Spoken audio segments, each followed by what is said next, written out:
موجود ہیں افضل بٹ صاحب، ان کے ساتھ بچے بھی ہیں. سب سے پہلے تو میں آپ سب کو جو اس تحریک میں آج یہاں شامل ہونے آئے ہیں انہیں خراج تحسین پیش کرتی ہوں.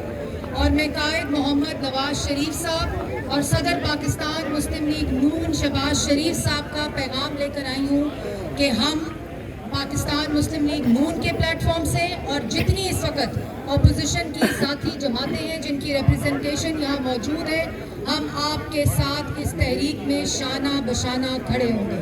اور ابھی مظہر عباس صاحب نے جس طرح بات کی، مظہر عباس صاحب یہ صحافیوں کے تحفظ کے قوانین کو ختم نہیں کر رہے، بلکہ یہ صحافیوں کے خلاف یہ قانون، کالا قانون پی ایم ڈی اے کا لا کر صحافیوں کو ختم کرنے کا پلان ہے. یہ صحافیوں کے خلاف دہشت گردی اور غنڈہ گردی ہے. اور آپ نے کہا کہ یہ عامر کے دور میں ایسے قوانین بنتے ہیں. آپ کو میں یہ بھی کہنا چاہتی ہوں کہ یہ آمرانہ ذہنیت اس وقت ملک پہ اس کرسی پر مسلط ہے. یہ کٹ پتلی وزیر اعظم آمرانہ سوچ رکھتا ہے جس کے اشارے پر یہ کالا قانون لایا جا رہا ہے. یہ وہی وزیر اعظم ہے جو آج مسلط کیا گیا ہے.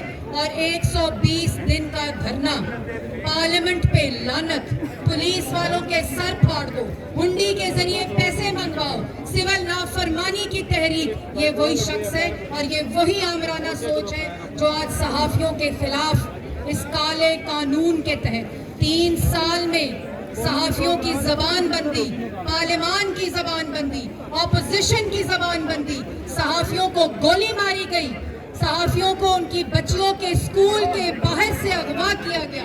ابصار عالم صاحب ہو، متی اللہ جان ہو، یہ وہ حرکتیں ہیں آپ کے حوصلے پست کرنے کے لیے.